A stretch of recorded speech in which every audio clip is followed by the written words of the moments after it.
नमस्कार विद्यार्थी मित्रांनो, तुमचं खूप खूप स्वागत आहे द जिनेस अकॅडमी या यूट्यूब प्लॅटफॉर्मवर। प्रथमतः तुमचे खूप खूप आभार। तुम्ही कंबाईन ग्रुप बी सिरीज जी सुरू केली होती आपण पूर्वपरीक्षाबद्दल, त्याला खूप अत्यंत तुम्ही प्रचंड प्रतिसाद दिलात, त्याबद्दल खरं तुमचे खूप खूप आभार। तुम्ही नवीन असाल, ती सिरीज बघितली नसेल तर तुम्ही आवर्जून ती सिरीज बघा। राज्यसेवाची सिरीज अवेलेबल आहे। कारण बघा, आपण ॲनालिसिस बघितलं 2019पर्यंत कंबाईन बीचं आणि राज्यसेवेचंही, तर आपल्याला तिथं जाणून आले खूप काही प्रश्न हे राज्यसेवेचे ग्रुप बीला विचारले आहेत, ग्रुप बीच्या राज्यसेवेमध्ये आहेत, किंवा त्याच ग्रुप बीचे समजा रिपीट प्रश्न विचारलेले आहेत। त्याच्यामुळे हे थोडंसं चांगलं आपल्याला सोयीस्कर पडतं। कारण कोणतीही तयारी करत असाल तर आयोग तेच आहे, प्रश्नही तेच राहणार आहेत, इतिहास भूगोल तोच राहणार आहे। त्याच्यामुळे थोडंसं तुम्हाला रिव्हिजन होऊन जाईल, तुमचे येणारे प्रश्न त्यातून टॅकल होऊ शकतात। त्यामुळे तुम्ही ती आवर्जून बघावी। जेवताना तुम्ही मोबाईल साईडला ठेवून व्हिडिओ लावून बघू शकता, एक दुसरं काहीतरी टाईमपास वगैरे बघण्यापेक्षा। तिथून तुमचा एक जरी प्रश्न तुमचा बरोबर आला, म्हणजे एक जेवण तुमचा एक प्रश्नाबरोबर जरी ठरलं, तर ते खूप चांगलं फायद्याचं राहील तुमच्याही। तर चला, आपण जास्त वेळ न घेता आपण महाराष्ट्र गट क सेवा म्हणजेच कंबाईन ग्रुप बी ही पूर्वपरीक्षा आहे 2019 त्या पेपर बघणार आहोत आपण आज। तर चला, जास्त वेळ न घेता तुमचा आपण पेपरकडे जाऊयात डायरेक्टली। तर बघा, ग्रीन पीस पहिला प्रश्न बघतो आपण। तर ग्रीन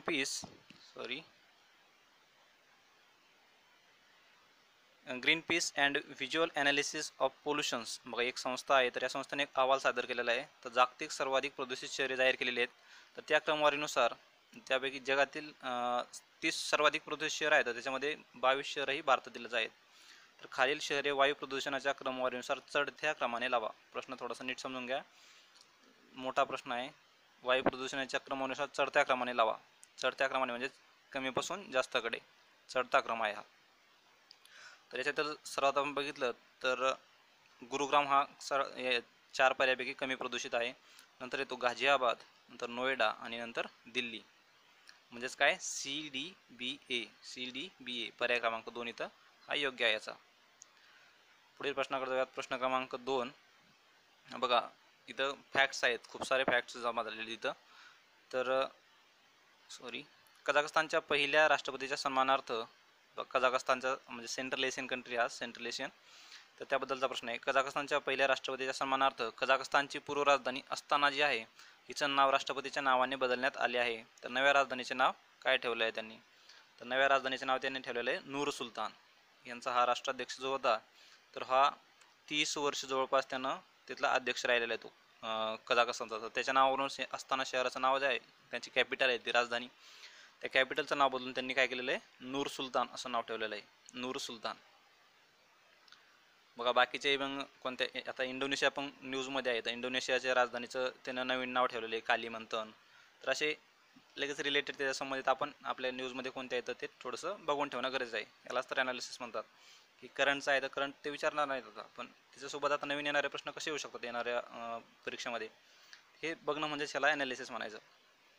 तर कझाकस्तानच्या पहिल्या राष्ट्रपती सन्मानार्थ कोण आहे, तर ते नूर सुलतान, पर्याय क्रमांक 1। पुढील प्रश्नाकडे जाऊयात। योग्य कथने ओळखा। पद्म पुरस्कार 2019 बद्दलचा प्रश्न आहे, म्हणजेच काय तर हे पुरस्कार महत्त्वाचे आहेत।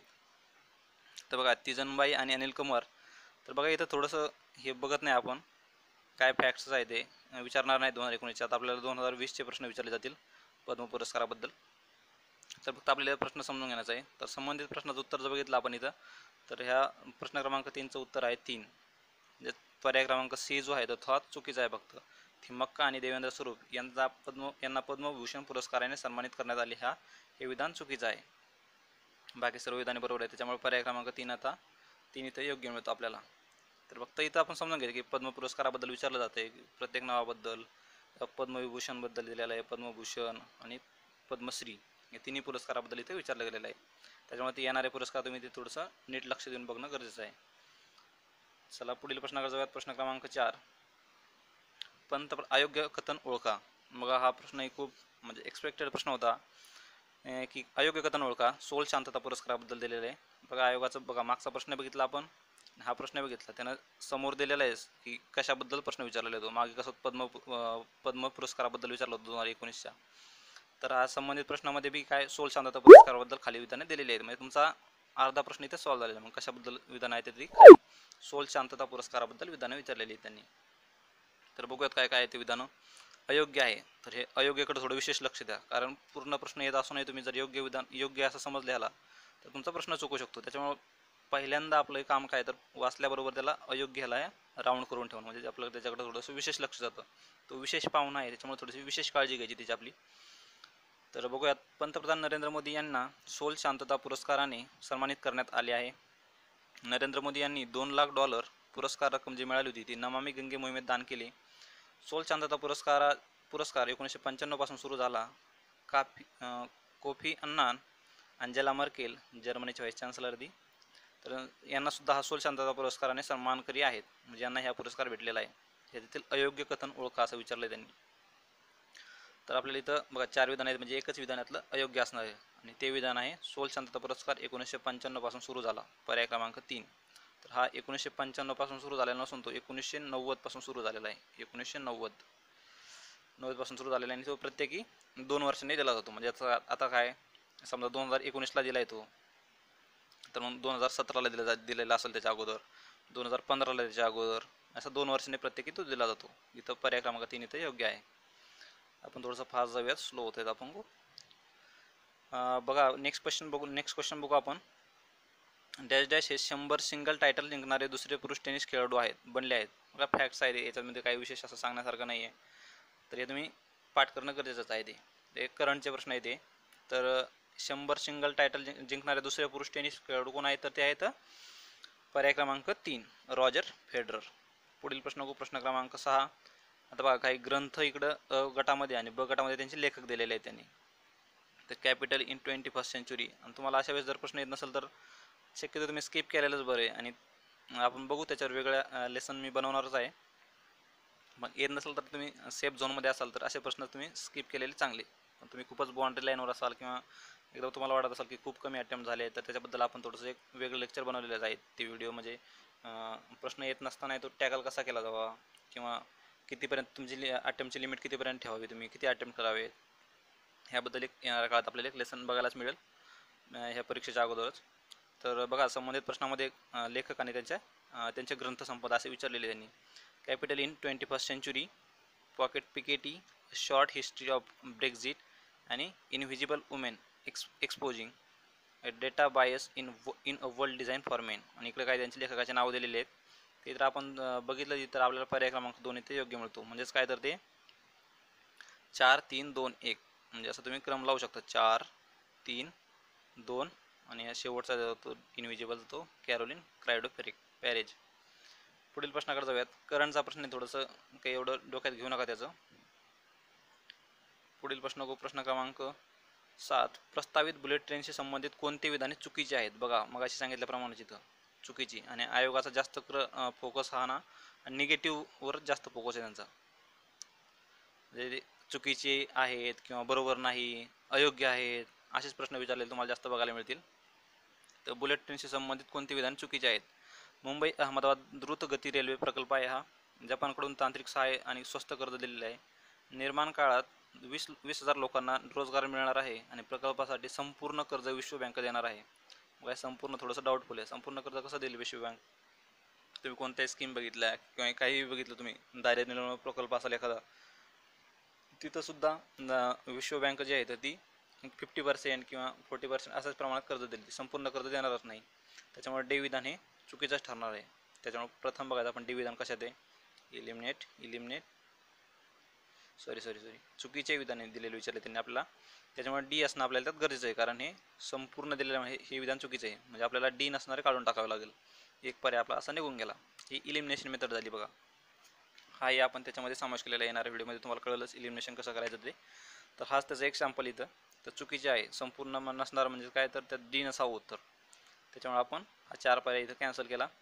तर संबंधित पर्यायामध्ये बघितलं आपण, तर इथं बाकीचे सर्व पर्याय हे बरोबर आहेत. केवळ म्हणजे हे 4 पर्याय जो आहे तो चुकीचा आहे फक्त. त्याच्यामुळे पर्याय क्रमांक इथं आपल्याला 2 इथे योग्य मिळेल. केवळ डी हा चुकीचा आहे. पुढील प्रश्न बघू. प्रश्न क्रमांक 8. 19 वर्षाखालील क्रिकेट वर्ल्ड भारताने 2018 साली जिंकला. भारताच्या 19 वर्षाखालील संघाने हा विश्वचषक कितव्यांदा मिळवलेला आहे. तर हा कितव्यांदा मिळालेला आपल्याला सर्वांनाच माहिती आहे, चौथ्यांदा. पर्याय क्रमांक 2 चौथ्यांदा जिंकलेला आहे. पुढील प्रश्न बघू. 9. योग्य कथने ओळखा. पाक्यांग विमानतळ हे हिमालयन राज्यातील पहिले विमानतळ आहे आणि पाक्यांग विमानतळ हे भारतातील 100वे विमानतळ आहे. हा आपण करंटचाच बघा, आतापर्यंत बघितले सगळे प्रश्न हे करंटचेच आहेत. तर पाक्यांग विमानतळ जे आहे तर ते आहे सिक्कीममध्ये आणि पाक्यांग विमानतळ हे 100वे विमानतळ हे बरोबर आहे. पण हे विमानतळ पहिले विमानतळ नाही आहे, ते पहिले थोडंसं एक्स्ट्रीम स्टेटमेंट आहे. याच्या अगोदरही अरुणाचल प्रदेशमध्ये पाशीघाट एअरपोर्ट वगैरे ते इस्टॅब्लिश झालेले आहेत, तिथं तयार झालेले आहेत. हे पाक्यांग विमानतळ हे पहिले विमानतळ नाही आहे. तर त्याच्यामुळे पर्याय क्रमांक हा ए ऑप्शन चुकीचा आहे आणि बी बरोबर आहे. म्हणजेच काय, फक्त बी, पर्याय क्रमांक 2. 9चं काय आहे तर फक्त बी. तर पाक्यांग विमानतळ जे आहे तर ते सिक्कीम राज्यामध्ये आहे, गंगटोक येथे. पुढील प्रश्नाकडे जाऊयात. प्रश्न क्रमांक 10, जोड्या लावा विचारले त्यांनी. 91वा ऑस्कर पुरस्कार बघा समोर दिलेलाच असतं आपल्याला कशाबद्दल प्रश्न. 91वा ऑस्कर पुरस्काराबद्दल दिलेला आहे. उत्कृष्ट चित्रपट, नंतर उत्कृष्ट लघु चित्रपट, उत्कृष्ट ॲनिमेटेड लघु चित्रपट, उत्कृष्ट परकीय चित्रपट आणि संबंधित चित्रपट कोणत्या चित्रपटाने कोणता पुरस्कार मिळवलेला आहे त्याची लिस्ट दिलेली आहे. आपण इथं बघितलं तर आपल्याला मग इथं काय मिळतं, उत्कृष्ट चित्रपट कोणता आहे तर तो आहे ग्रीन बुक. याचं काय 3 आहे ग्रीन बुक. नंतर काय मिळतो उत्कृष्ट लघु चित्रपट तो आहे तो आहे स्किन. नंतर उत्कृष्ट ॲनिमेटेड लघु चित्रपट तो आहे बाओ आणि उत्कृष्ट परकीय चित्रपट तो आहे रोमा. म्हणजे पर्याय क्रमांक 1 इथं योग्य मिळतो आपल्याला. पर्याय क्रमांक 1 10चा आहे तो पर्याय क्रमांक 1 इथं योग्य आहे. पुढील प्रश्नाकडे जाऊयात. प्रश्न क्रमांक 11, कंबाईंड डिफेन्स सर्व्हिस जे CDS जे आहे तर त्या CDS मध्ये परीक्षेत 2018 मध्ये देशात मुलीमध्ये प्रथम आलेली श्रुती श्रीखंडे ही महाराष्ट्रातील खालीलपैकी कोणत्या शहराची रहिवासी आहे. बघा फॅक्च्युअल प्रश्न आहे खूप. CDS मध्ये 2018 मध्ये देशामध्ये मुलीमध्ये प्रथम आली होती श्रुती श्रीखंडे, तर ती कोणत्या शहराची रहिवासी असं विचारलं त्यांनी. तर ते आहे पुणे. पर्याय क्रमांक 1. पुढील प्रश्नाकडे जाऊयात. प्रश्न क्रमांक 12, अँटोनियो गुटेरेस इतक्यात बातम्यांमध्ये होते. मग हा आवडता प्रश्न असतो आयोगाचा, असे प्रश्न विचारलेत नेहमीच. अँटोनियो गुटेरेस इतक्यात बातम्यांमध्ये होते तर त्यांच्याबाबत काय खरे नाही. बघा पुन्हा खरे नाहीवर थोडंसं विशेष लक्ष द्या. तर त्यांच्याबद्दल काही विधानं दिलेली त्यांनी. ते 1995 ते 2001 मध्ये पोर्तुगालचे पंतप्रधान होते. जून 2005 पासून डिसेंबर 2015 पर्यंत त्यांनी संयुक्त राष्ट्राच्या शरणार्थी विभागात उच्च आयुक्तपदी कार्य केलेले आहे आणि प्रथम युरोपियन युनियन आफ्रिका शिखर परिषदेचे उपाध्यक्ष होते. त्यांनी पोर्तुगीज शरणार्थी परिषदेची स्थापना केली. त्याच्यापैकी कोणती विधाने खरे नाहीत असा संबंधित प्रश्न आहे. तर इथे बघितलं आपण वरीलपैकी एकही त्यांचं हे इथं बरोबर नाही आहे, खरे नाही. वरीलपैकी एकही नाही, हे सर्वच विधाने बरोबर आहेत. पर्याय क्रमांक 4 इथं योग्य आहे. खरे नाही म्हणजेच काय असणार आपल्याला इथं बरोबर आहेत. ठीक आहे, पर्याय क्रमांक 4 इथं योग्य आहे. पुढील प्रश्नाकडे जाऊयात. प्रश्न क्रमांक 13, मिशन इंद्रधनुष खालीलपैकी कशाशी संबंधित आहे. तर मिशन इंद्रधनुष सर्वांनाच माहिती आहे. पर्याय क्रमांक 1 लसीकरणा संबंधित आहे, वॅक्सिनेशन संबंधित. त्याच्यामुळे ते जवळपास 12 प्रकारच्या रोगांवर त्याच्यावर लस दिली जाते. त्याच्यामुळे तो मिशन इंद्रधनुष हा लसीकरणा संबंधित आहे. पर्याय क्रमांक 1 इथं योग्य आहे. पुढील प्रश्न बघू. स्पाइसजेट भारतातील पहिली वाजवी दराची स्वस्त विमान कंपनी आता IATA जोडली गेली आहे. IATA अर्थ काय आहे. तर IATA फुल फॉर्म विचारला आहे त्यांनी. तर IATA फुल फॉर्म काय तर तो आहे इंटरनॅशनल एअर ट्रान्सपोर्ट असोसिएशन. पर्याय क्रमांक 3 इंटरनॅशनल एअर ट्रान्सपोर्ट असोसिएशन. ह्याचं मुख्यालय जे आहे ते कॅनडामध्ये आहे, कॅनडा. पुढील प्रश्नाकडे जाऊयात. प्रश्न क्रमांक 15, यंदाच्या वर्षी 2018-2019 दोन्ही वर्षाचे नोबेल पारितोषिक डॅश डॅश श्रेणीत दिले जाईल.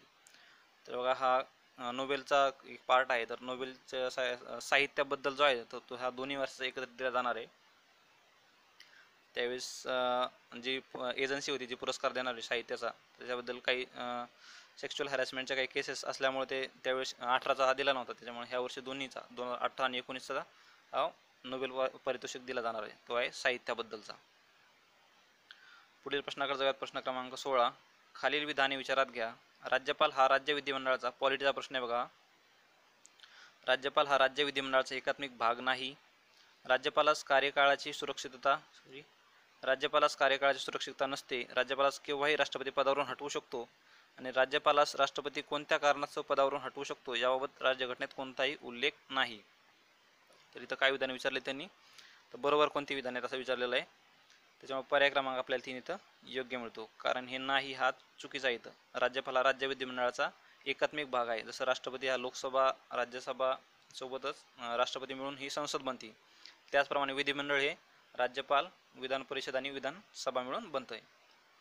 त्याच्यामुळे पर्याय क्रमांक ए हा ऑप्शन ए हा चुकीचा आहे इथं आपल्याला, त्याच्यामुळे पर्याय क्रमांक 3 योग्य मिळतो. पुढील प्रश्नाकडे जाऊयात. प्रश्न क्रमांक 17. राज्य निर्वाचन आयोगाबाबत खालील विधाने विचारात घ्या. राज्य निर्वाचन आयोग स्टेट इलेक्शन कमिशन. तर स्टेट इलेक्शन कमिशनबाबत काही विधाने दिलेली आहेत. ग्रामीण व शहरी स्थानिक संस्थाद्वारे निवडण्यात येणाऱ्या महाराष्ट्र विधान परिषदेतील सदस्यांच्या निवडणुकीसह ग्रामीण व शहरी स्थानिक संस्थांच्या निवडणुका त्याद्वारे घेतल्या जातात. चुकीचं आहे, विधान परिषद घेत नाही. ते विधान परिषदेची निवडणूक आहे सेंट्रल इलेक्शन कमिशन, केंद्रीय निर्वाचन आयोग घेतं. त्याच्यामुळे विधान ए हे चुकीचं आहे. आणि विधान बी काय सांगतायत, राज्य निर्वाचन आयुक्तांची नियुक्ती जरी राज्यपाल करीत असले तरी ते राज्य निर्वाचन आयुक्तांना पदावरून दूर करू शकत नाहीत. आणि कोणती विधाने बरोबर आहेत असं विचारलं त्यांनी. तर इथं फक्त विधान बी बरोबर आहे. पर्याय क्रमांक 2 विधान बी हे बरोबर आहे. ते विधान परिषदेची निवडणूक घेत नाही राज्य निर्वाचन आयोग. तर फक्त ग्रामीण आणि शहरी स्थानिक स्वराज्य संस्था आहेत त्यांची निवडणूक फक्त ही राज्य निर्वाचन आयोगाकडून घेतली जाते. पुढील प्रश्नाकडे जाऊयात. प्रश्न क्रमांक 18. सरकारी आयोगाच्या शिफारशीबाबत. सरकारी आयोग जो आहे तर तो आहे केंद्र राज्य संबंधित आहे. तो पंची कमिशन, सरकारी कमिशन हे केंद्र राज्य संबंधित आहेत. तर सरकारी कमिशनच्या आयोगाच्या शिफारशीबाबत खालीलपैकी कोणती शिफारशी चुकीची आहे. चुकीचीवर थोडंसं विशेष लक्ष ठेवा. तर चुकीचे कोणते आहेत तर आपण बघू त्यांनी कोणत्या शिफारशी केलेल्या आहेत. आयोगाने राज्यसभेची भूमिका आणि राज्यांच्या पुनर्रचनेच्या केंद्राच्या अधिकारात बदलासाठी अनुकूलता दर्शवली. आयोगाने राज्यघटनेच्या अनुच्छेद 356चा अगदी क्वचितच वापराबाबत अनुकूलता दाखवली होती. आयोगाने राज्यपाल पद संपुष्टात आणावे ही मागणी फेटाळली होती. आणि आयोगाने 3 भाषासूत्रांच्या अंमलबजावणीस अनुकूलता दाखवली होती. तर तिथे आपल्याला चुकीची कोणती विधाने आहेत ती निवडायची आहेत. चुकीची विधाने, तर इथं पर्याय क्रमांक इथं योग्य आहे. आयोगाने राज्यसभेची भूमिका आणि राज्यांच्या पुनर्रचनेच्या केंद्राच्या अधिकारात बदलासाठी अनुकूलता दाखवली होती हे चुकीचं आहे. पर्याय क्रमांक 1. पुढील प्रश्नाकडे जाऊयात. प्रश्न क्रमांक 19 बघूयात. खालीलपैकी कोणती विधाने योग्य आहेत. विधान परिषद निर्माण करण्यासाठी संबंधित राज्याच्या विधानसभेने हजर राहून मतदान करणाऱ्या सदस्यांच्या 2/3 बहुमताने ठराव पास करणे आवश्यक आहे.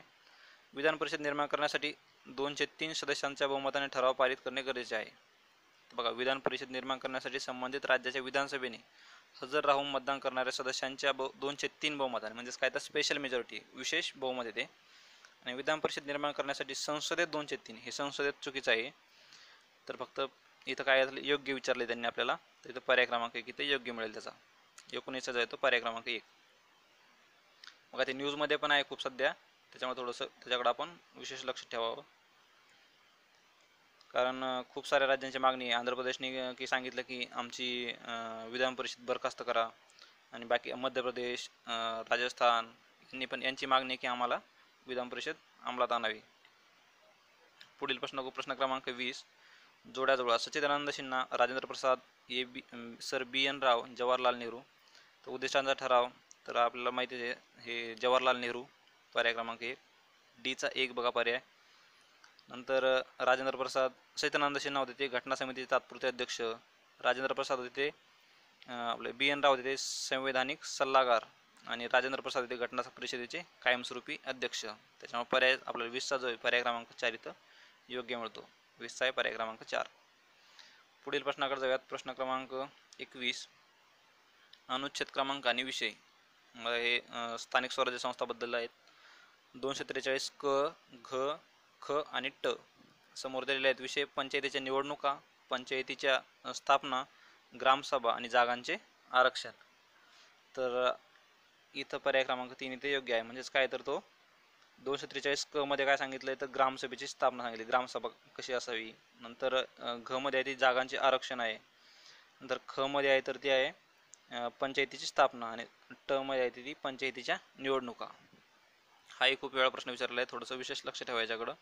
इथं संबंधित प्रश्नाचा पर्याय क्रमांक 3 योग्य उत्तर आहे. पुढील प्रश्नाकडे जाऊयात. प्रश्न क्रमांक 22. राज्याचा महाधिवक्ता आपल्या पदाचा राजीनामा कोणाकडे देतो. म्हणजेच काय तर ॲडव्होकेट जनरल राजीनामा कोणाकडे देतो.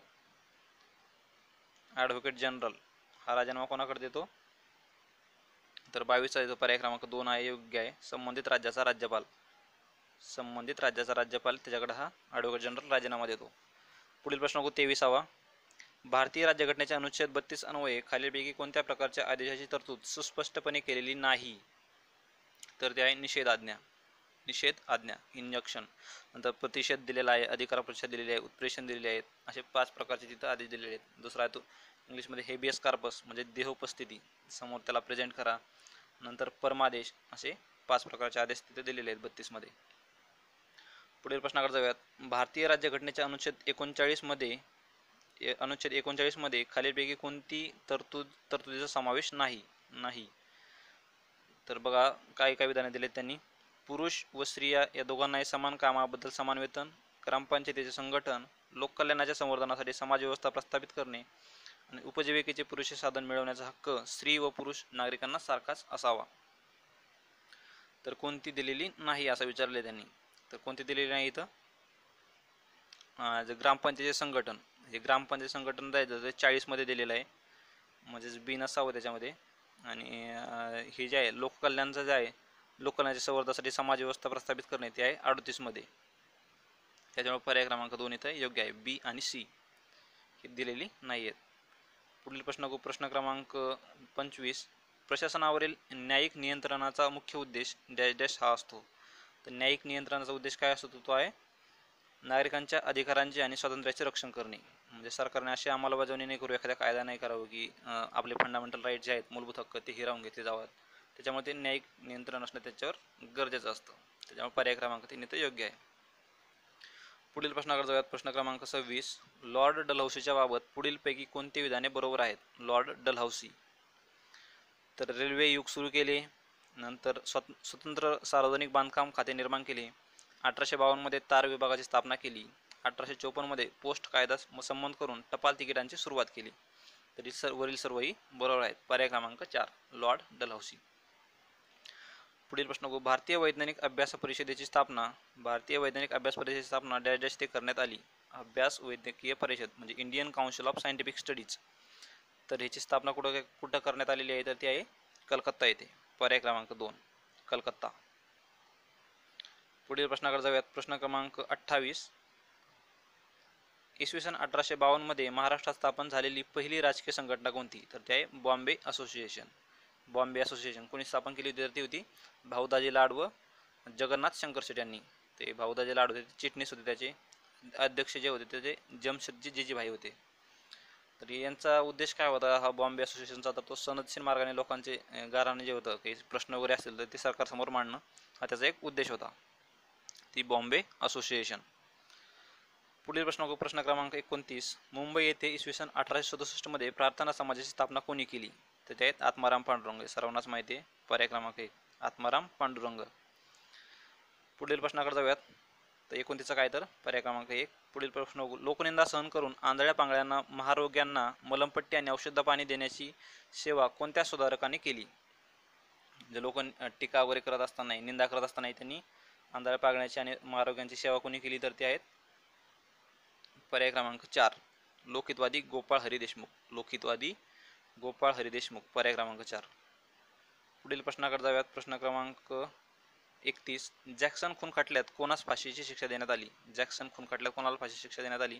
तर कृष्णाजी गोपाळ कर्वे, विनायक नारायण देशपांडे, ब्रह्मगिरी बुवा, नंतर दत्तात्रय पांडुरंग जोशी, सिद्धनाथ काणे, वामन फडके, निरंजन पाल. तर यांच्यापैकी कोणाला फाशीची शिक्षा देण्यात आली? तर ते आहेत कृष्णाजी गोपाळ कर्वे आणि विनायक नारायण देशपांडे. यांच्यासोबत अनंत कान्हेरे होते. त्याच्यामुळे पर्याय क्रमांक 1 आहे तो योग्य आहे. अनंत कान्हेरे यांनी डिसेंबर 1909 मध्ये जॅक्सनवर गोळ्या घातल्या होत्या. अनंत कान्हेरे यांनी. त्याच्यासोबतच कान्हेरे, नंतर कृष्णाजी गोपाळ कर्वे आणि विनायक नारायण देशपांडे. कर्वे, देशपांडे आणि कान्हेरे या तिघांना मिळून इथं फाशी झाली होती जॅक्सनच्या खटल्यात 1909.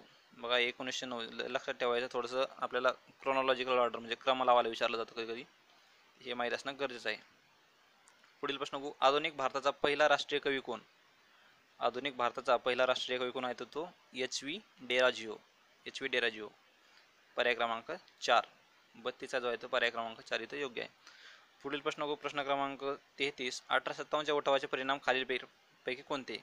तर कंपनीच्या शासनाचा शेवट, भारतीयांच्या प्रशासनात नोकऱ्या दिल्याच नाही आणि स्वातंत्र्य आंदोलनास प्रेरणा, सैन्याची पुनर्रचना.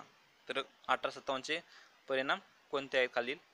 तर ते आहेत हे भारतीयांना प्रशासनात नोकऱ्या दिल्या नाहीत हे चुकीचं आहे इथं. बाकी सर्व बरोबर आहे, त्याच्यामुळे पर्याय क्रमांक 3 इथं योग्य आहेत. नोकऱ्या दिल्या होत्या पण त्या कमी प्रमाणात दिल्या गेल्या होत्या किंवा एक रिस्ट्रिक्शन टाकलं होतं, इतक्या पगारानं एवढ्या पगाराच्या नोकऱ्या त्यांना दिल्या जाणार नाहीत. असं नव्हतं की नोकऱ्या दिल्याच नाहीत, दिल्या होत्या. त्याच्यामुळे पर्याय क्रमांक ऑप्शन जो बी आहे तो चुकीचा आहे. त्याच्यामुळे A, C, D हे इथं बरोबर मिळतात. पुढील प्रश्न बघू. भारतीय राष्ट्रीय काँग्रेसचे चौथे अधिवेशन कोठे भरले होते? कोणत्या ठिकाणी भरले होते? राष्ट्रीय काँग्रेसचे 1885 जी स्थापना झाली होती तर त्याचं चौथे अधिवेशन कुठं भरलं होतं? ते होते अलाहाबाद उत्तर प्रदेश इथं भरलेलं होतं. पुढील प्रश्न क्रमांक 35. मुलींची शाळा चालवण्यासाठी महात्मा ज्योतिबा फुले यांना खालीलपैकी कोणी सहकार्य केले? महात्मा फुले यांना शक्यतो असे खूप सारे व्यक्ती असेल तर त्याच्यातलं सर्वरीलपैकी सर्व असे पर्याय बरोबर असतात. सखाराम यशवंत परांजपे, सदाशिव गोविंद हाटे, सदाशिव बल्लाळ गोवंडे, मोर विठ्ठल वाळवेकर, विष्णुपंत थत्ते, केशव शिवराम मवाळकर, देवराव ठोसर आणि सौ इसी जोन्स या सर्वांनी त्यांना मदत केली होती. त्याच्यामुळे वरील सर्व बरोबर आहे. तिथं पर्याय क्रमांक 4 इथं 35चा योग्य आहे. पुढील प्रश्न क्रमांक 36. ब्रिटिश काळात रयतवारी पद्धती प्रारंभ कोणत्या प्रांतात झाली होती? तर रयतवारी प्रारंभ कोणत्या काळात झाली होती? ती कोणत्या प्रांतात झाली होती? ती होती मद्रास आणि मुंबई. ती थॉमस मनरो व रीड यांची संकल्पना आहे. म्हणजे मनरोची संकल्पना होती, ते मनरो आणि रीड याच्या मागे होते. ते कॉर्नवालीची जी कायमधारा पद्धत होती तर ती एकदम निकामी झाली होती किंवा एक प्रकारे चांगला कर गोळा करत शकत नव्हती. त्याच्यामुळे ही रयतवारी पद्धत त्यांनी लागू केली होती. 1820च्या जवळपास त्यांनी लागू केली होती, थॉमस मनरो आणि रीड. पुढील प्रश्न क्रमांक 37. महर्षी विठ्ठल रामजी शिंदे यांना कोणत्या सत्याग्रहात सहभाग होता? यांचा पार्वती सत्याग्रह, वाई गणपती मंदिर सत्याग्रह, वायकोम मंदिर सत्याग्रह आणि लक्ष्मी नारायण मंदिर सत्याग्रह. तर वरीलपैकी कोणत्या सत्याग्रहात त्यांचा समावेश होता? तर यांचं जे आहे तर लक्ष्मीनारायण सत्याग्रह जर सोडला तर बाकी सर्व सत्याग्रह यांचा समावेश होता. त्याच्यामुळे पर्याय क्रमांक 3 इथं योग्य आहे. पर्याय क्रमांक 3 37चा होतो पर्याय क्रमांक 3. पुढील प्रश्न क्रमांक 38. 1935च्या कायद्याविषयी कोणते विधान बरोबर आहे? 35चा कायदा आहे गव्हर्नमेंट ऑफ इंडिया ॲक्ट 1935. तर अँग्लो इंडियन, भारतीय ख्रिश्चन, शीख हे मतदारसंघ तयार केले. तर संघ न्यायालयाची स्थापना, भारतीय उच्च आयुक्त पदाची निर्मिती आणि दुहेरी शासन व्यवस्थेपेक्षा वाईट कायदा असे वर्णन राजगोपालचारी यांनी केले. हे उच्च आयुक्त पदाची स्थापना हे चुकीचं आहे. 1919 मध्येच उच्च आयुक्त पद म्हणजे हाय कमिशनरची स्थापना झाली होती. त्याच्यामुळे आपल्याला पर्याय क्रमांक 4 इथे योग्य मिळेल, कारण बाकीची सर्व विधाने बरोबर आहेत. अँग्लो इंडियन, भारतीय ख्रिश्चन, शीख हे मतदारसंघ तयार झाले, संघ न्यायालयाची स्थापना झाली आणि दुहेरी शासन व्यवस्थेपेक्षा वाईट कायदा असे राजगोपालचारी यांनी वर्णन केले होते. त्याच्यामुळे पर्याय क्रमांक 4 इथं योग्य राहील याचा. पुढील प्रश्न क्रमांक 39. भारतीय राष्ट्रीय काँग्रेसच्या स्थापनेत खालीलपैकी कोणते नेते होते? तर हा प्रश्न कॅन्सल झालेला आहे. बघा याच्यातील काही प्रश्न जे काही याच्यात हे नेते होते तर म्हणजे ऑप्शनच इथे मिळत नव्हतं, त्याच्यामुळे हा प्रश्न कॅन्सल झाला आहे प्रश्न. पुढील प्रश्नाकडे जाऊयात. प्रश्न क्रमांक 40. जोड्याजुळा ताराबाई शिंदे, तानुबाई बिर्जे, पंडित रमाबाई रानडे आणि त्यांचं कार्य समोर दिलेलं आहे आपल्याला. तर यांचे आपल्याला जोड्या लावले विचारलेले आहेत.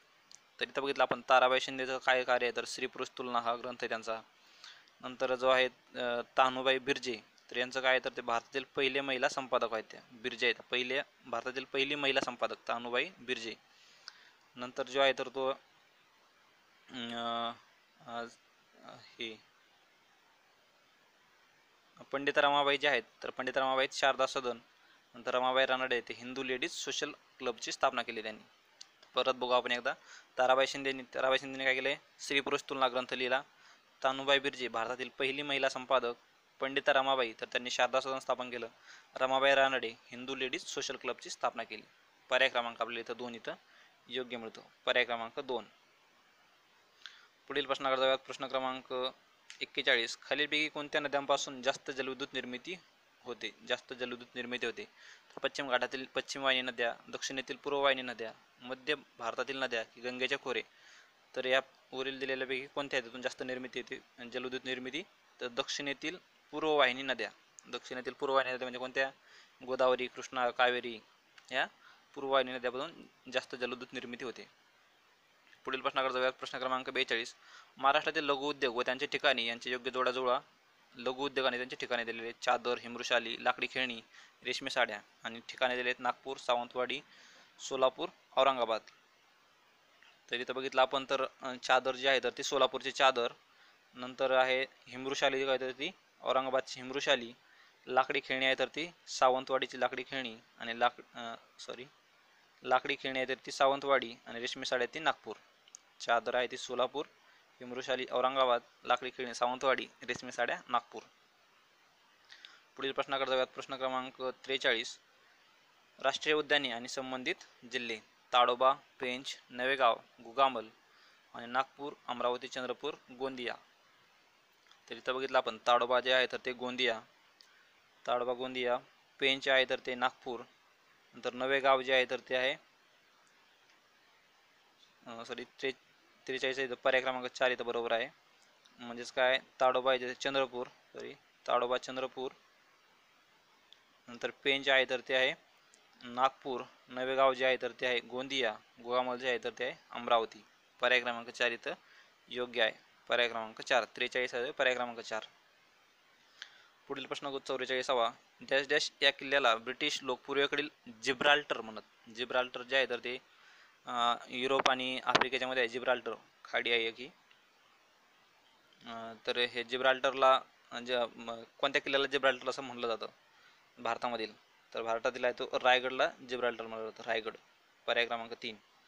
पुढील प्रश्न 45. डॅश डॅश मृदेने भारतातील सर्वात जास्त प्रदेश व्यापलेला आहे, तर ते आहे गाळाची मृदा. गाळाची मृदेने जवळपास आपला भारताचा 40% भूभाग हा व्यापलेला आहे. त्यामुळे गाळाची मृदेने सर्वाधिक व्यापलेला आहे. नंतर जे आहे रेड सॉईल म्हणजे ती रेड सॉईल म्हणजे तांबडी मृदेनं व्यापलेला आहे आपल्या इथं. आणि काळी कापसाची मृदा आहे ती ना 3रा नंबर लागतो त्याचा. संबंधित प्रश्नाचा पर्याय क्रमांक 4 इथं 3 इथं योग्य आहे. पुढील प्रश्न क्रमांक 46. खालील वैशिष्ट्ये कोणत्या वस्ती प्रारूपाची आहेत?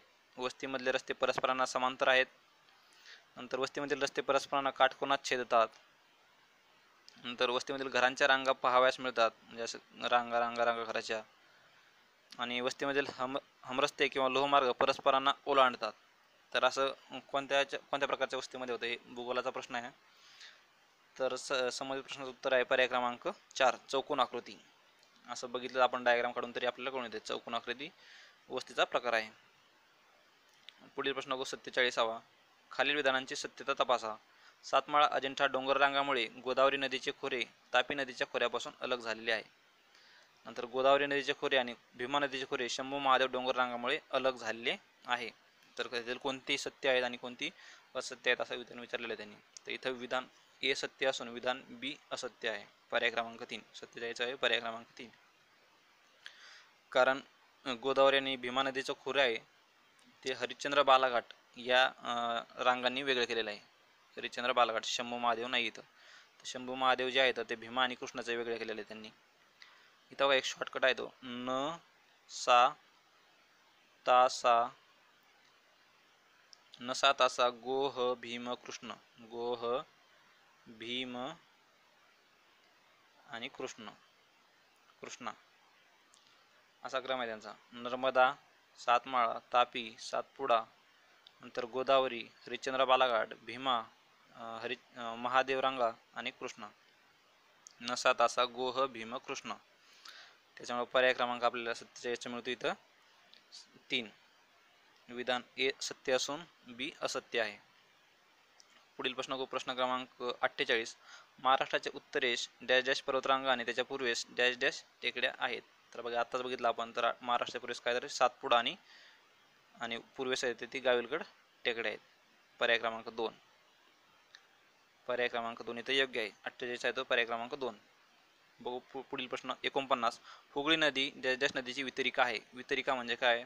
समजा इथं बंगालचा महासागर आहे आणि गंगा नदी इकडून येते. तरी बंगालच्या महासागरात मिळण्या अगोदर इथून त्याला दुसरी एक फादी फुटल्या जाते ती पुन्हा इथं यात विलीन होते. तिला वितरिका म्हणायचं. तर ती कोणाची नदी वितरिका आहे? तर ती गंगेची वितरिका आहे. हुगळी नदी ही गंगेची वितरिका आहे. पुढील प्रश्न क्रमांक 50. असह्य परिस्थितीमुळे एका ठिकाणाहून दुसऱ्या ठिकाणी मानवाचे स्थलांतर होते त्यासाठी डॅश डॅश हे घटक कारणीभूत असतात. म्हणजे एखादी ठिकाणी राहणं अशक्य असेल त्याच्यामुळं खूप लोकांचं स्थलांतर केलं जातं, ते त्या गोष्टीला काय म्हणायचं मग? तर 50 आहे, पर्याय क्रमांक 2 इथे योग्य आहे. अपसरण ढकल घटक म्हणजे काय, पुश फॅक्टर्स म्हणतात त्याला. ढकल घटक, इथं राहणं तुम्हाला असह्य झालंय किंवा पाणी अवेलेबल नसेल किंवा अन्न नसेल, तरी काय तर ढकलतात तुम्हाला दुसरीकडे जाण्यासाठी, प्रोत्साहित करतात, ते म्हणजे भाग पाडतात. तिथं काय पर्याय क्रमांक 2 इथं 50चा योग्य आहे. पुढील प्रश्नाकडे जाऊयात. प्रश्न क्रमांक 51. भारतातील डॅश डॅश हे राज्य बॉक्साईटचे उत्पादन करणारे प्रमुख राज्य आहे. तर भारतातील झारखंड राज्य हे बॉक्साईटचे उत्पादन करणारे सर्वाधिक उत्पादन करणारे राज्य आहे झारखंड. पर्याय क्रमांक 1. पुढील प्रश्न, ऑपरेशन फ्लड योजना ही कशाशी संबंधित आहे? ऑपरेशन फ्लड तर हे आहे दुधाशी संबंधित. बघा, हे ऑपरेशन फ्लड नवीन विद्यार्थ्यांना असाल तर तुम्ही तर तुम्हाला थोडंसं पुराबद्दल वाटू शकतो फ्लड म्हणजे, तर ती ऑपरेशन फ्लड जी आहे तर ती दुधाबद्दल आहे. पर्याय क्रमांक 2. 52चा आहे तो पर्याय क्रमांक 2 इथं योग्य आहे. पुढील प्रश्न, प्रश्न क्रमांक 53. भारतातील पहिले जलविद्युत केंद्र शिवसमुद्रम डॅश डॅश या नदीवर आहे. तर शिवसमुद्रम जे आहे तर ते आहे कावेरी नदीवर, कर्नाटक येथे हे कावेरी नदीवर शिवसमुद्रम आहे. भारतातील पहिले जलविद्युत केंद्र आहे ते. भारतातील पहिले जलविद्युत केंद्र शिवसमुद्रम हे कावेरी नदीवर कर्नाटकमध्ये आहे.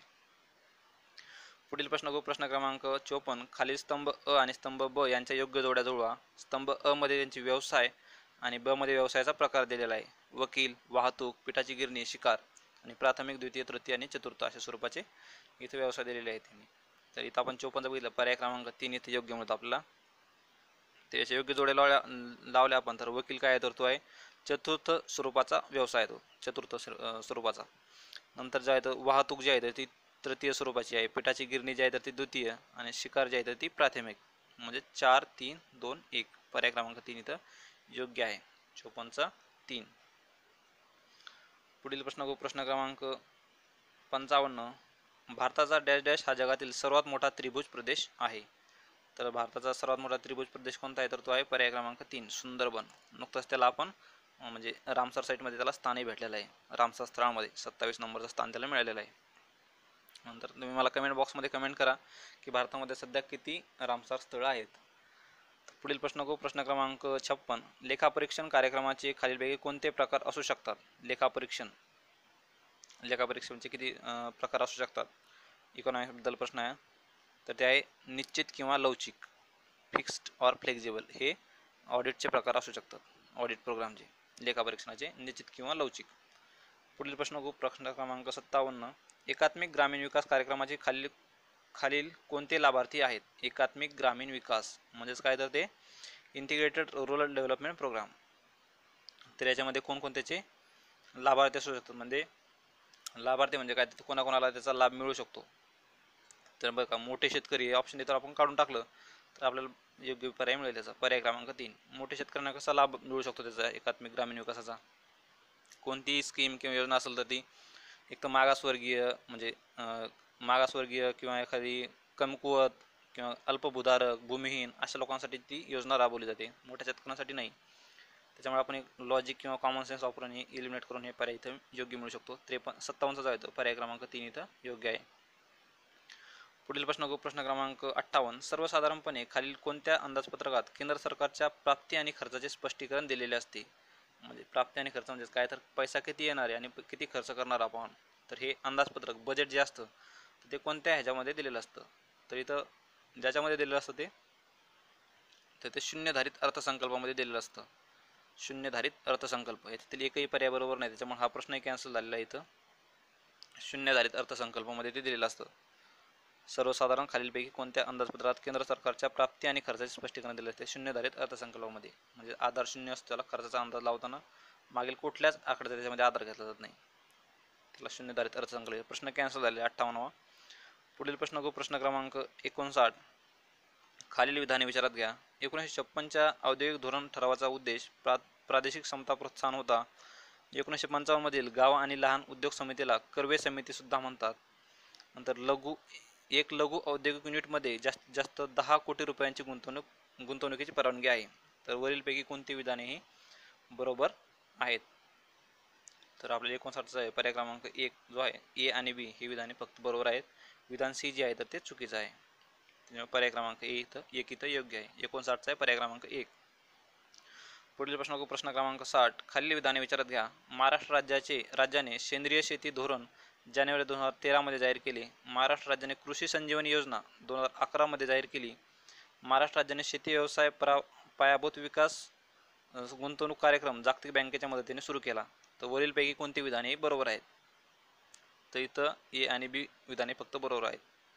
पर्याय क्रमांक 1 इथे योग्य आहे. 60 आहे पर्याय क्रमांक 1. पुढील प्रश्नाकडे जाऊयात. प्रश्न क्रमांक 61. खालील विधाने विचारात घ्या.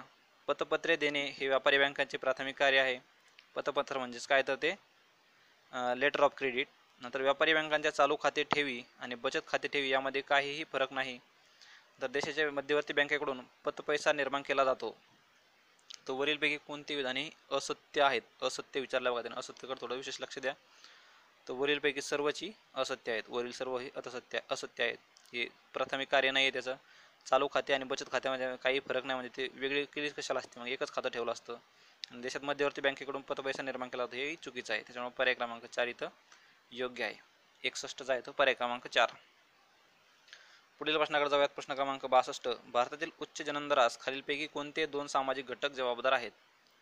बघा थोडंसं इथे इंग्लिशमध्ये आणि मराठीमध्ये ट्रान्सलेशनचा फरक आहे. बर्थ रेट म्हणजे इथं जन्मदर दिलेला आहे. जन्मदर म्हणजे फर्टिलिटी रेट असतो आणि इंग्लिशमध्ये बर्थ रेट दिलेलं आहे. तरी हा आयोगाने प्रश्न कॅन्सल न करता त्याचं उत्तर दिलेलं आहे. 62चं उत्तर आयोगानं 2 दिलेलं आहे. 62चं उत्तर 2 दिलेलं आहे त्यांनी इथं. बी आणि डी. लग्नाच्या वेळी कमी असणारे वय आणि शेतीचे प्राबल्य. पर्याय क्रमांक 2 62 योग्य आहे. पुढील प्रश्नाकडे जाऊयात. प्रश्न क्रमांक 63. भारतात केंद्रीय पातळीला आर्थिक साधनसामुग्रीचे वाटप करण्याचे काम कोणता आयोग करतो? तर आहे तो वित्त आयोग. पर्याय क्रमांक 2. आर्थिक साधनसामुग्रीचे एकमेकांना म्हणजे केंद्राला किती, राज्याला किती पैसा कर गोळा झाल्यानंतर तर तो असतो वित्त आयोग. वित्त आयोग 280 कलममध्ये वित्त आयोगाची स्थापना सांगितलेली आहे. पुढील प्रश्नाकडे प्रश्न क्रमांक 64. भारतीय अर्थव्यवस्थेत खालीलपैकी कोणती बाब राजकोषीय धोरणाशी संबंधित आहे? राजकोषीय म्हणजे फिस्कल पॉलिसी संबंधित आहे. फिस्कल पॉलिसी म्हणजे काय, सरकार संबंधित आहे. तर ही कोणती आहे? तर कर व करेत्तर महसूल. बाकी सर्व जे आहे तर ती बँकेसंबंधित आहे. बँक दर, प्रत्यक्ष कारवाई, राखीव निधीचे प्रमाण. फक्त ही म्हणजे काय मॉनिटरी पॉलिसी संबंधित आहे.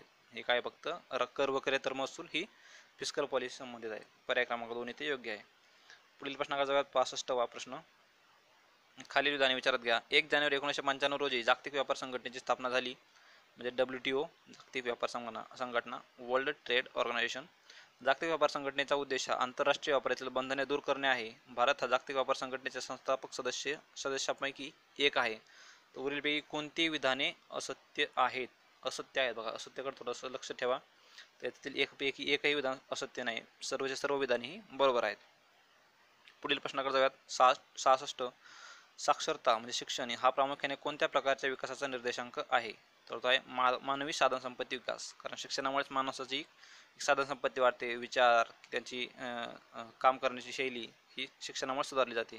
त्याच्यामुळं ही कोणती मानवी साधनसंपत्ती विकास आहे तो साक्षरता म्हणजे. 66चा आहे तो पर्याय क्रमांक 1 इथे योग्य आहे. पुढील प्रश्नाकडे जाऊयात. तुटीच्या अर्थसंकल्पामुळे अर्थव्यवस्थेत कोणती आर्थिक समस्या निर्माण होते? तुटीचा अर्थसंकल्प म्हणजे काय? तर तुमच्याकडे कर कमी गोळा झाला आणि खर्च तुमचा जास्त आहे, तर तो आहे तुटीचा अर्थसंकल्प. तर तो आहे किंमत पातळीत वाढ. पर्याय क्रमांक 3 किंमत पातळीत वाढ. पर्याय क्रमांक 3. पुढील प्रश्न. सरकारी अंदाजपत्रकाचे एकूण किती प्रकार आहेत? तर सरकारी अंदाजपत्रकाचे एकूण 3 प्रकार आहेत. एक आहे बॅलन्स्ड, सरप्लस आणि डेफिसिट. बॅलन्स म्हणजे काय, जेवढा कर जमा झाला तेवढाच आपण खर्च करणार. आणि सरप्लस म्हणजे काय, खर्च म्हणजे कर्ज गोळा कमी झाला आहे आणि खर्च तुमचा जास्त आहे. आणि सरप्लस म्हणजे वेगळा झाला उलट. आणि डेफिसिट म्हणजे मी आता सांगितल्याप्रमाणे म्हणजे तुमच्याकडे पैसा कमी असताना तुम्ही खर्च जास्त करता, हा डेफिसिट. सरप्लस म्हणजे काय, तुमच्याकडे जास्त कर जमा झाला आहे पण तुम्ही खर्च कमी करताय, तो झाला सरप्लस. पुढील प्रश्नाकडे जाऊयात. प्रश्न क्रमांक 68 झाला. 69. लोकसंख्येची घनता कशा प्रकारे मोजली जाते? तर सर्वांना माहिती आहे, दर चौरस किलोमीटरमध्ये लोकसंख्येची घनता मोजली जाते. दर चौरस किलोमीटर. 69चा पर्याय क्रमांक 3 इथे योग्य आहे. पुढील प्रश्न 70वा. भारताच्या संदर्भात क्रूड ऑइल नंतर अजून एक खालीलपैकी कोणता महत्त्वाचा आयात घटक आहे? आर्थिक पाहणी 2016 नुसार कोणता एक आयात करणारा आपण आर्थिक पाहणीनुसार घटक कोणता आहे महत्त्वाचा?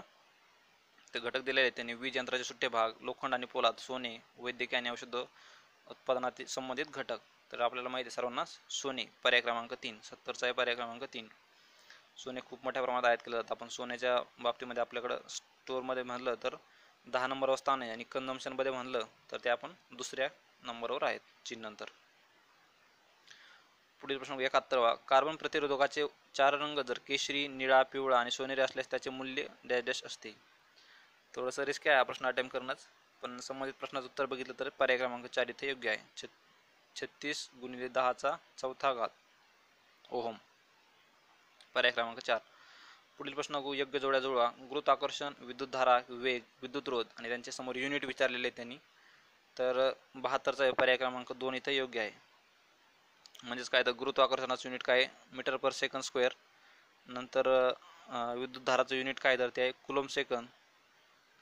नंतर जे आहे वेगाचं युनिट आहे तर ते मीटर पर सेकंद. विद्युतरोधाचं आहे तर ते ओहम, विद्युतरोध रेजिस्टन्स आहे ओहम. पर्याय क्रमांक 2 इथं योग्य आहे. पुढील प्रश्न 73. खालीलपैकी कोणता ग्रह नाही हा तो प्लुटो आहे. प्लुटोला बटू ग्रह म्हटलं जातं. 2006 सालानंतर त्याला त्याचं ग्रहाचं म्हणजे ग्रह तो दिलं होतं प्लॅनेट म्हणून मान्यता दिली होती, ती मान्यता परत घेतलेली आहे. तर ग्रह असण्यासाठी कोणत्या कोणत्या कंडिशन आहेत ते बघून ठेवणं गरजेचं आहे. स्वतःचे त्याला मून असले पाहिजे, स्वतःचा अस्तित्व असलं पाहिजे, सूर्याभोवती त्यानं फिरलं पाहिजे. तर याच्यातील एक कंडिशन हा प्लुटो फुलफिल करत नसल्यामुळं त्याचं हे प्लॅनेट त्याचं म्हणजे जे प्लॅनेट कन्सिडर केलं होतं त्याला आता 2006 पासून ते कन्सिडर केलं जात नाही. पुढील प्रश्न बघू. प्रश्न क्रमांक 74. हे 73चं उत्तर आहे 1 प्लुटो. 74वा प्रश्न बघू. बघा हा प्रश्न अगोदरही राज्यसेवेमध्ये रिपीट झालेला आहे, आपण सिरीजमध्ये बघितलेला आहे. पुढील प्रश्न 74. खालीपैकी कोणती सस्पंदन संरचना कार्बन डायऑक्साईडसाठी योग्य पर्याय नाही. तर 74चा जो आहे तर पर्याय क्रमांक 3 इथं योग्य आहे OCO. पुढील प्रश्न बघू. खालीलपैकी कोणते विधान उत्प्रेरकासाठी योग्य पर्याय नाही. तर इथं 75चा आहे पर्याय क्रमांक 4 इथे योग्य दिलेला आहे. अभिकारक, उत्पादन व उत्प्रेरक हे नेहमी समप्रवस्थित असतात, पण आपण बघितलं असताना अभ्यासानुसार उत्प्रेरक अभिक्रियेत भाग घेतो आणि वेग वाढवतो हे विधान चुकीचं आहे इथं. पण डोंट नो आयोगानं 4 उत्तर दिलेलं आहे त्याचं योग्य. तर पण बाकीच्या पुस्तकानुसार बघितलं तर हे 3 त्याचा पर्याय योग्य पाहिजे होता, कारण उत्प्रेरक अभिक्रियेत भाग न घेता अभिक्रियेचा वेग वाढवतो. इथं अभिक्रियेचा भाग घेतो म्हटलंय त्यांनी उत्प्रेरकाला, त्याच्यामुळं 3 हे विधान इथं त्याचं उत्तर असणं गरजेचं होतं, पण 4 उत्तर दिलेलं आहे आयोगाने, त्याच्यामुळे आयोगाचंच आपल्याला खरं मानावं लागेल. अभिकारक, उत्पादन, उत्प्रेरक हे नेहमी समप्रवस्थित असतात. 75चा आहे पर्याय क्रमांक 4. पुढील प्रश्न क्रमांक 76. कार्बन टेट्राक्लोराईडचे डायपोल मोमेंट डॅश डॅशमुळे शून्य होते. तर कार्बन टेट्राक्लोराईड जो आहे तर त्याची कशामुळे डायपोल मोमेंट शून्य होते, तर ते होते रेग्युलर टेट्राहेड्रल आकारामुळे. पर्याय क्रमांक 2 रेग्युलर टेट्राहेड्रल आकार. पुढील प्रश्न बघू. शार्क बाबत योग्य पर्याय निवडा. शार्क आहे तर त्याच्याबद्दल अधर बाजूस मुख, जरायुज, सायक्लॉइड खवले आणि कास्तेमय अंतकंकाल. तर याच्यातील पर्याय क्रमांक त्याचा 77चा आहे पर्याय क्रमांक 1 ABD. म्हणजे सायक्लॉइड खवले जर सोडलं तर सर्व पर्याय त्याचे बरोबर आहेत. पर्याय क्रमांक 1. पुढील प्रश्न बघू. 78वा. प्रश्नचिन्हांच्या जागी योग्य पर्याय निवडा. झुरळ, माल्फिगियन नलिका आणि तसं झुरळाबद्दल माल्फिगियन नलिका आहे तर गांडोळाबद्दल काय आहे. तर 78 जर बघितलं आपण तर आहे वृक्कक म्हणजेच नेफ्रिडियम. पुढील प्रश्न क्रमांक 79. प्राण्यांच्या बाबतीत खालील विधाने दिलेली आहेत. सर्व पृष्ठवंशीय प्राणी समपृष्ठरज्जू प्राणी आहेत. सर्व कीटक परपोषी आहेत. सर्व प्रकारचे पक्षी हवेत उडतात. सर्व मृदुकाय प्राणी कवचधारी आहेत. तर वरीलपैकी कोणते विधान ही बरोबर आहेत. त्याच्यातील फक्त अविधान हे बरोबर आहे, त्याच्यामुळे पर्याय क्रमांक 2 इथं योग्य आहे. 79चा आहे तो पर्याय क्रमांक 2. पुढील बघू प्रश्न 80वा. ब्रायोफायटा डॅश डॅश या बाबतीत टेरिडोफायटापेक्षा वेगळा असतो. तर ब्रायोफायटा टेरिडोफायटापेक्षा कसा वेगळा असतो, तो असतो बिगर वाहिनीयुक्त. या बाबतीत टेरिडोफायटापेक्षा वेगळा आहे. पुढील प्रश्न 81वा. भुरी रोगाच्या नियंत्रणासाठी कोणत्या रोगनाशकाचा वापर करतात. तर भुरी रोगासाठी कोणत्या ह्याचा वापर करतात, तो असतो बोर्डो मिश्रण आणि सल्फर गंधक. म्हणजेच काय 81चा मिळतो आपल्याला पर्याय क्रमांक 1 A आणि B फक्त. म्हणजे काय बोर्डो मिश्रण आणि सल्फर म्हणजेच गंधक याचा वापर हा भुरी रोगाच्या नियंत्रणासाठी केला जातो. पुढील प्रश्न 82वा. वनस्पती वर्गीकरणाची नैसर्गिक पद्धत कोणी मांडली. तर बेंथम आणि हुकर. पर्याय क्रमांक 3 जो आहे बेंथम आणि हुकर यांनी ही वनस्पती वर्गीकरणाची पद्धत इथं मांडलेली आहे. पुढील प्रश्नाकडे जाऊयात. प्रश्न क्रमांक 83. डिऑक्सी रायबोन्यूक्लिक ॲसिड म्हणजेच DNA व रायबोन्यूक्लिक ॲसिड RNA यातील मूलभूत फरक खालीलप्रमाणे आहे. तर DNA आणि RNA मध्ये काय फरक आहे असा एक सरळ प्रश्न आहे. तर शर्करेचा व नायट्रोजन बेसचा प्रकार, शर्करेचा व फॉस्फरिक आम्लाचा प्रकार, 4 नायट्रोजन बेस प्रकार आणि फॉस्फरिक आम्लाचा प्रकार, की शर्करेचा प्रकार, नायट्रोजन बेसचा प्रकार आणि तेथील धाग्यांची संख्या 1 व 2 त्यातील कोणता हा त्या दोन्हीमधील मुख्य फरक असतो. तर 83 आहे पर्याय क्रमांक 4 शर्करेचा म्हणजेच टाईप ऑफ शुगर, कोणती शुगर आहे त्याच्यामध्ये. नंतर टाईप ऑफ नायट्रोजनस बेस, नायट्रोजनचा बेसचा प्रकार आणि त्यातील धाग्यांची संख्या 1 किंवा 2 ह्यानुसार ते DNA आणि RNA वेगवेगळे असतात. DNA म्हणजे काय, डबल हेलिक असतात, त्याच्यावर 2 धागे असतात आणि RNA मध्ये एकच धागा असतो. पर्याय क्रमांक 4 इथं योग्य आहे. पुढील प्रश्न 84. मनुष्य व प्राण्यांच्या आतड्यातले जीवजंतू हे मैला प्रदूषणांचे द्योतक आहेत, कारण मैला प्रदूषण कारण काय आहे त्याचं. तर 84 आहे पर्याय क्रमांक 3 ते मनुष्याच्या आतड्यात खूप मोठ्या संख्येने आढळून येतात. पर्याय क्रमांक 3. पुढील प्रश्न 1948 साली झिया मेसमधून प्रथमच ट्रान्सपोजम शोधून काढण्याचे श्रेय डॅश यांना दिले जाते. 48 कोणी शोधून काढले होते ते ट्रान्सपोजम.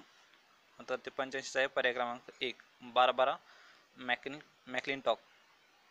तर बघा मित्रांनो, इथं प्रश्न संपलेले आहेत सर्व. 85 समोरचे प्रश्न जे आहेत ते 15 प्रश्न गणिताचे आहेत, बुद्धिमत्ता गणित. ते आपण वेगळ्या ह्याच्यामध्ये तुमची डिमांड असेल तर आपण नक्की घेऊ ते. तात्पुरता आपण इथं तुमची रजा घेत आहोत. तुम्ही आमच्यासोबत इतका वेळ थांबला त्याबद्दल तुमचा खूप खूप धन्यवाद.